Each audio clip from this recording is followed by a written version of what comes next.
Hey, hi, and howdy, sweet friends. Welcome back to my channel, and welcome if you are new. My name is Courtney. I am a stay-at-home homeschool mom, and I do food and kitchen content on my channel. This will be the third video in my food preservation journey. I have learned how to can food. That's actually been a goal of mine for a while. I wanted to learn it in 2020, but so did everyone else. So here I am starting my journey just a few years late. Today we're going to do canned chicken and broth. So we're using up all the chicken. I've got my jars laid out. I'm doing quart-sized jars for this chicken because I just feel like that's the size that I would need. And I've got them sterilized and ready to go. I showed you my setup, and then I'm using my brand new pressure canner. I've never used it before. This was the maiden voyage, and I'm not going to lie, it did have a little bit of a learning curve for me because I misunderstood something. So I'll get to that in a minute. Anyway, I bought this chicken on sale. It was a good sale. It's like 97 cents a pound.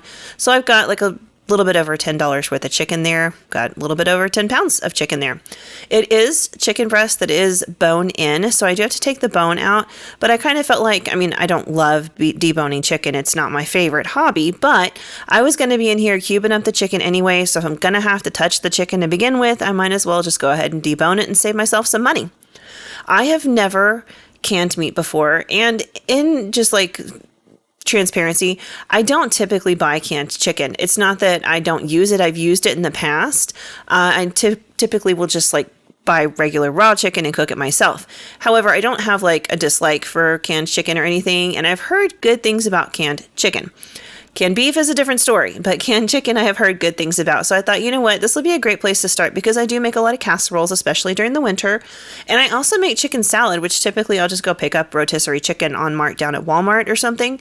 But canned chicken is great for that. So I thought, I'm going to make this canned chicken, and then I'm going to use some to whip up a big batch of chicken salad for lunch the following week.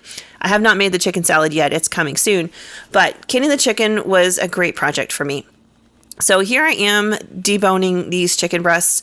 I'm not like an expert. I just try to keep my knife as close to the bone as I possibly can and just kind of fillet the bones out. Now that joint down there is where it gets a little bit tricky.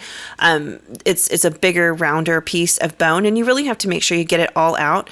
When you're doing this, like feel around with your fingertips and make sure you've gotten all of the bone out of the chicken because that joint can shatter and stuff. You want to make sure all of it's out. Now I did leave a tiny bit of meat on there, but I'm not even sad about that small amount because like I said, we're going to be making chicken broth. The next thing I want to do is go ahead and remove any excess fat that is on this chicken. I don't know all the science and ins and outs of canning because I am still learning. But the instructions in the book that I was using were pretty strict to say remove all of the fat. So I did that. I don't know if it just like affects the canning process or if it just doesn't taste as good or maybe it spoils some or something. I'm not sure. But I was pretty careful to go ahead and remove as much as I can. Plus, I just don't really think I want a bunch of chicken fat in there anyway. So I just took my time working around the chicken and making sure I got all that out. Now my filming skills leave a lot to be desired here because I didn't realize my camera was not kind of set properly on the cutting board there. And that is my bad. I am sorry.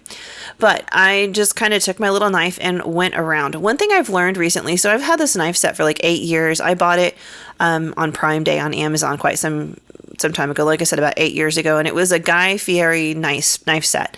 I actually used to really enjoy watching him on like diners, drive-ins, and dives. I think he's a funny guy. But it was a great deal, and I loved these knives. These are probably like the fanciest knives I've ever owned because like I'm a Walmart girl. But I think I need to think about replacing them because one thing I've learned recently is I don't even own a boning knife. And I really could use something like that for when I'm like cutting things off the bone or even like filleting and stuff, just kind of a more petite blade. Even this one, which is my smallest blade in that knife set, is still kind of oddly shaped for that, but I'm just working with it. So anyway, I cut my chicken into strips and then I'm cubing that up. The instructions in the cookbook said 1-inch pieces. I'm not pulling out my ruler or anything, but I'm trying to adhere to that for the most part, like, you know, as close as possible. Some of the chicken was a little bit longer, but a lot thinner, so I felt like it all worked out at the end of the day. Long story short, like I said, I'm going to be using this for chicken salad, so I'm going to be shredding this up when it comes out of the jar anyway, so I'm really not worried about how pretty it looks in its pieces. I just want to make sure that I'm canning it properly and safely. Now, this did make me a little bit nervous just simply due to the fact that you're supposed to make sure you get all the air bubbles out, and I'm putting like a bunch of chunks of chicken in there. So I was really nervous that I was going to get some air pockets in there. I've had the chicken on the shelf for about a week now, and I've checked it every day just because I was so nervous about that. And it's beautiful. It looks the same today as it did a week ago when I canned it. So I'm really, really happy with how everything worked out. Anyway, that's one chicken breast down. I had a total of 6, and they're pretty big. I could put roughly about 1.5 in each jar, but some of them were bigger than others, so I ended up canning a total of 4 quarts by the end of the day. And that is a lot of chicken. I mean, a quart size jar for us, because we're a family of 5, will definitely make like chicken salad for a week's worth of lunches mostly. Or it will make like a good sized casserole for my family to eat because I like to cook with leftovers. So once I was done with all that, you can see my 4 jars are full. I'm sorting through all the bits that I cut off the chicken, and I'm pulling out the bones and that have the chunks of meat on them because, like I said, we're going to make some chicken broth. Now, I don't typically keep chicken broth in my house. It's just not something I invest my money in. I like the taste of bouillon anyway, so it's really not a big deal to me. But I've got this chicken and I've got the byproduct, and there's really no reason for me to waste any of it. So I'm going ahead and just putting that in there. Now, if there's some like the fat that I cut off, I don't want to use that. I just want the bones and the meat, so we have like a really nice stock. So I'm just kind of carefully sorting through that and making sure that I'm only getting, the choice pieces, I guess. And I'm going to make this at a later date, not at this exact moment. I just decided that I would go ahead and separate it right now and cover it and pop it in my fridge. And then I think it was the next day, I did get in there and whip up some broth. And I did a cheater method, which I will show you in just a minute. Anyway, like I said, just covered it and popped it in the fridge so I could move on with canning the actual chicken breast. So we're pressure canning. I didn't sterilize my jars or my lids or any of that because you don't have to when you're pressure canning, but I did wash them very thoroughly. And you can see I fill them. I am kind of checking them to make sure I've got the chicken evened out for the most part. And even then I can tell that I really didn't. That one jar is definitely a lot more empty than the others, and I don't think I evened it out well at the end of the day because when I pulled them out of the canner, there is one jar that is still a lot more empty than the other ones, but that's okay. I mean, I think I'm just feeling like a bit of a perfectionist about it. I don't think it really matters at the end of the day. You do want to leave 1 inch of headspace at the top of your jar, and at this point, I'm just making sure everything is kind of nice and packed in there. So I'm going to put a little seasoning line. You don't have to, but I don't like plain chicken, so I knew I wanted at least a little bit of garlic powder and salt. And then I thought, well, if I'm going to put in garlic powder, I should put in onion powder too, because typically if I'm just doing some basic chicken, it's going to have garlic powder, onion powder, salt, and pepper. For instance, if I was cooking chicken to make chicken salad or to make chicken spaghetti or something, I would season it at least with garlic powder, onion powder, salt, and pepper. So I have put in the garlic powder and the onion powder, and now I'm putting in salt. So not an expert on canning, learning as I go. If you guys are, seasoned canners, do I have to use the canning salt? And if so, why? And if not, why not? I used it because I don't know any better and I wanted to do things right, but somebody let me know if I need to or not. So now I'm just going to top this off with a little bit of water, which you don't have to, but I did want to make sure I had enough broth in my jar to cover the chicken because I think it's just a mental thing. It said in the book that you don't have to do that. The chicken can sit kind of dry at the top. It'll form its own broth and it might not fill the jar, and they said that was fine. Or you could add the water, and that way when it makes its own broth, it'll completely cover the chicken. And I just felt better inside with the chicken being covered. I don't know why. It's just me. But I went ahead and made sure and added some water. And now I'm using my little tool here, my debubbler. And I was really, like I said, worried about making sure I got all these bubbles out because this, sticky chicken, because it's raw, so it's kind of slimy and sticky and all that. I was so afraid that I was really creating a ton of air pockets in there. So I was really nervous about that. And I stayed nervous about it. I mean, it's a week out and nothing's happened. It still looks beautiful on my shelf. I mean, as beautiful as canned chicken's going to look. And I think I'm fine with it, but I still got to tell you guys, I was a little bit nervous about that because it just seems like there's so much opportunity to have a lot of air bubbles in between those pieces of chicken. But I worked really hard to kind of just mush it around, and the water made me feel more comfortable as well because I knew it was kind of working in to fill those air pockets. So hopefully that is how it worked. But I'm going all around the edges. I'm going down the middle. I'm moving the chicken around. I'm stirring it up. I know between the water and the debubbling tool, a lot of my seasoning got mixed in really well too. So I was not nervous about that at all. But once I am done with this, we're going to just kind of continue on like any other canning project. I just went ahead and got myself some white vinegar to clean the rims with. I always use white vinegar. So you got to clean the rims so that your jar gets a good seal when you put your lid on there. And I'm always worried because so far what I've canned has all either been sticky or greasy. I mean, chicken has its own like grease to it because even if you cut off the fat, there's still some fat in there. So I just used vinegar out of a sense of caution to make sure that I'm getting that completely clean. And, you know, I mean, it's vinegar. There's nothing wrong with it. And if a couple of drops get in that can, it doesn't matter. It's edible. It's fine. And it's not going to be enough to alter the flavor of the chicken. So I'm good with the vinegar because it makes me feel very confident that I'm going to get a better seal. Once that was done, I took my cleaned lids and popped those in place. And then I've got my cleaned rings and I'm going to just make those finger tight. I'm always really nervous about that because you've got to get them just the right tightness. It looked like I did that one really tight, but I didn't as tight as it looked, I promise. Just finger tight so that they're going to stay in place, but allow air bubbles to still escape. And these are ready to go. So I'm going to pop these guys over in my pressure canner, which I have ready. And again, this is our maiden voyage. I did buy this a couple of months ago. I really wanted the electric one because pressure cookers in general make me nervous. So I wanted one that was going to do things for me so I could kind of like be a little bit less nervous about it. So I popped my 4 quarts in there and then I kind of started to get worried that they were going to bop around and dance in there and everything because they didn't completely fill the bottom. I debated on putting another jar in, but I ended up just moving them around like that and it actually worked out fine. I have filled the canner up to the fill line in the bottom there. And you're not supposed to get it any fuller than or any more full than that. So I followed the instructions. I'm reading them as I go.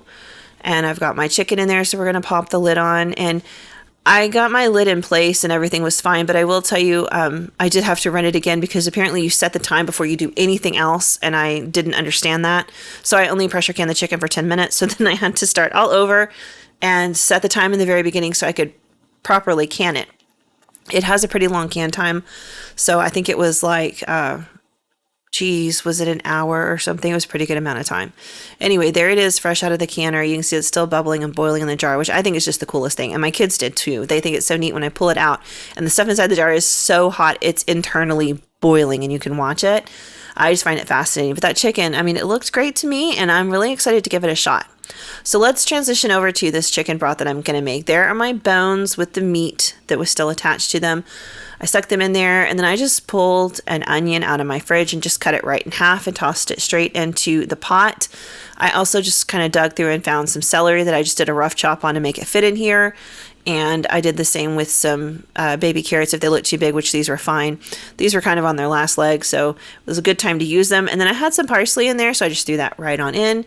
And I didn't have any fresh garlic, and I didn't really want to use my confit garlic, so I just sprinkled some garlic powder in there, and then I threw in a little bit of thyme, because I like thyme, and some salt and pepper. And then I'm just going to put my lid on and let this slow cook for 8 to 10 hours. And I will check it periodically and skim any of like the scum off the top, that foamy stuff that forms. And I actually ended up making 2 batches of broth because my Ninja Foodie is kind of on the smaller side. There was still like a lot of meat left in the pot and stuff. And so I just refilled it a little bit once this was done cooking and did a second batch and then just combined it all together. But you can see I'm just putting in water up to the fill line on my Foodie and slow cooking it. You can do this with any slow cooker, and yours might be bigger than mine, so you wouldn't need to do multiple go rounds. So I had an entire gallon of broth by the time I'm done. You can see it there. I just strained all the solids out with a fine mesh strainer, and I put it in this pitcher just because I knew it was going to be easier for me to get it into the jars.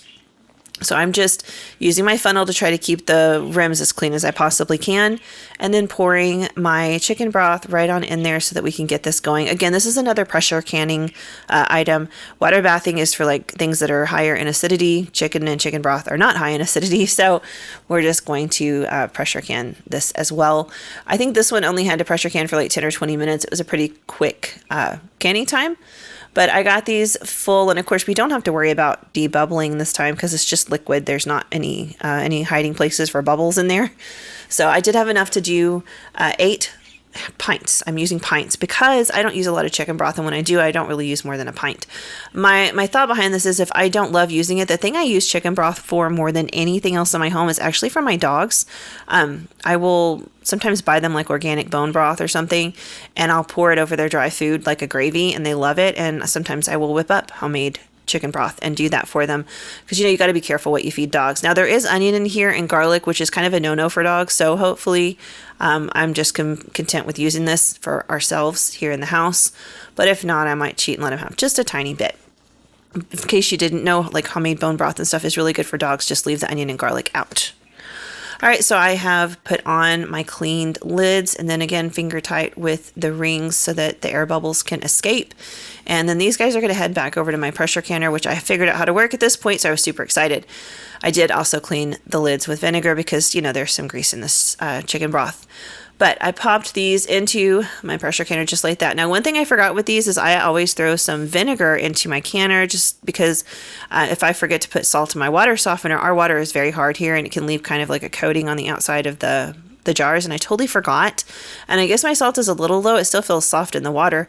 I didn't go check my machine, but there was a little bit of kind of like something on the outside of the jars that I had to wipe off later, but not that big of a deal.